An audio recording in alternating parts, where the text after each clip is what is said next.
Yeah, it is, but it is concentration. But we've already talked about how like like the concentration economy for Ranger is so.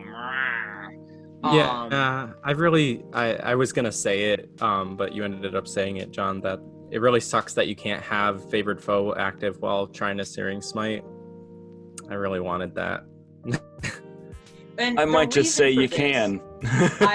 Yeah, just make it duration for 1 minute instead of having concentration. Like, Yeah. all right, I think this is silly, but the design counter argument to not to have favored foe have concentration is they didn't want anyone multi-classing for like weird mechanical reasons.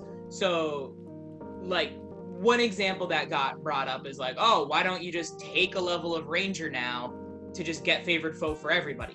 Which makes sense. Like if you don't require concentration, there wouldn't be a reason not to pick up a level of Ranger just to get favored foe and get an extra D4 hit on all your stuff, right? It's basically like getting a free Hunter's Mark on anybody.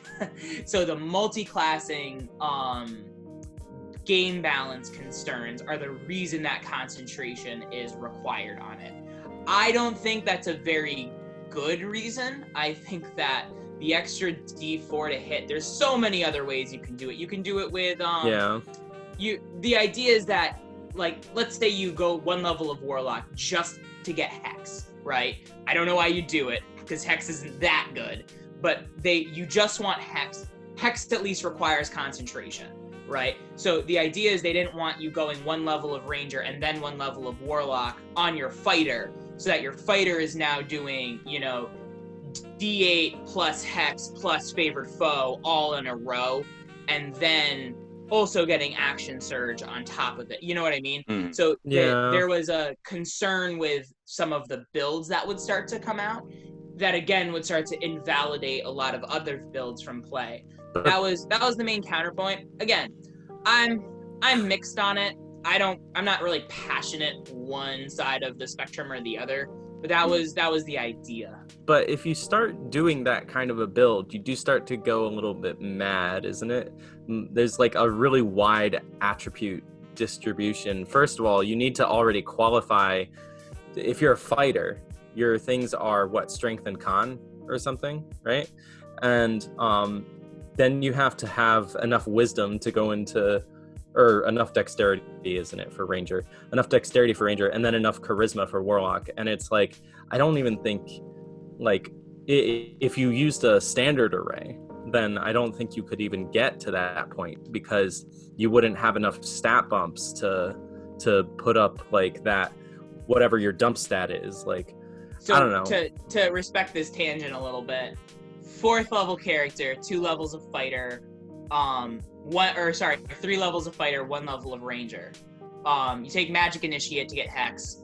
You all you need is Dex and Wisdom to multi-class Ranger and Fighter together, and that gives you your favorite foe, your Hex, and then your action surge right there. So it wouldn't. There are ways to. The idea is that they know that players figure out ways to skirt around the multiple ability score dependency thing. Again, I don't think this is a good argument, but this is the argument. So they were, trying to somehow multi-class Paladin into it, and then Paladin, all of their smites require concentration too, but then it requires a spell slot to use Divine Smite, so they only have they get burst damage, but it's very limited. So the fact that this is consistent damage, I think, if it's consistent damage, the concentration slot is required.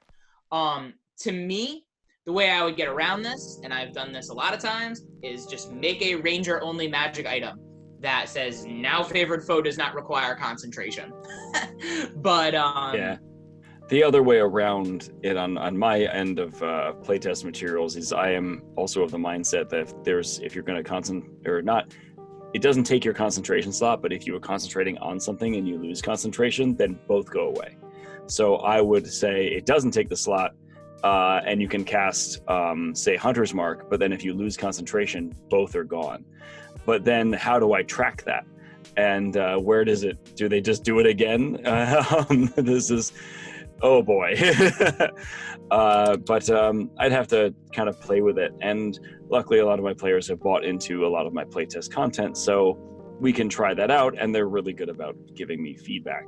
And that'd be something I'd be willing to try out to see if there's a specificity that's required or whether we're okay.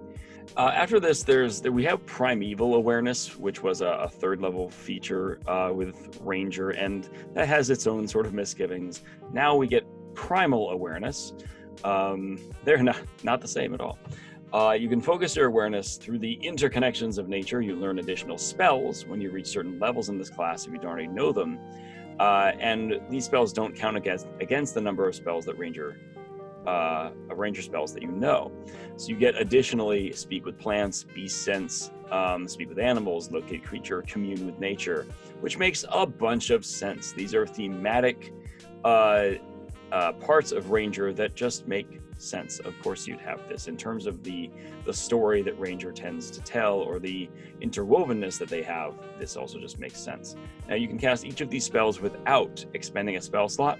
Once you cast a spell in this way, you can't do so again until you finish a long rest. Now you can cast each of these spells. I'm assuming that you can, I can cast Speak with Animals once, and then also cast Beast Sense once, and then cast Locate Creature once. You don't have one slot, and then each of these vies for that slot. You can cast each one time. So much better. That's so much more good. useful. And all those utility spells, you don't have to vie for which singular one do I use today. It's I have access to all of them. What do we need right now? And again, it emphasizes the Ranger's role as kind of a utility support, which, the wizard will sometimes end up there as well, depending on how you're playing it and everything. But the fact that you get these for free, I think now this gives a very strong incentive to play a Ranger. Because it's even Beast Sense, how often does that come up, So to combine it with something like Animal Messenger, there's a lot of really strong story elements that I feel don't necessarily have to be magical. I like the idea that spell slots and magic are part of the game system, but the Ranger is more someone that's got a bag of tricks, and that these are just things that the Ranger has learned to do. They kind of attune with nature rather than sit there and open up a book and cast a spell, In a lot of ways, you might even say, and depending on the flavor text of a campaign setting, that you could say maybe these aren't even spells, that they are features that you use, that you're just, I know how to track, I know how to find a creature, and they can manifest in different ways. Mechanically, in the game state, they can fulfill that spell area, but I could totally see this being, I am trained to track a creature. I cast Locate Creature, but it's not a spell, I just track the creature. It uses up that feature spot, but I could totally see in the flavor text that it's just you're trained at tracking down a creature. Now at 10th level, this replaces Hide in Plain Sight. So you get Nature's Veil. Draw on the powers of nature to hide yourself from view briefly. As a bonus action, you can magically become invisible along with any equipment you are wearing or carrying until the start of your next turn.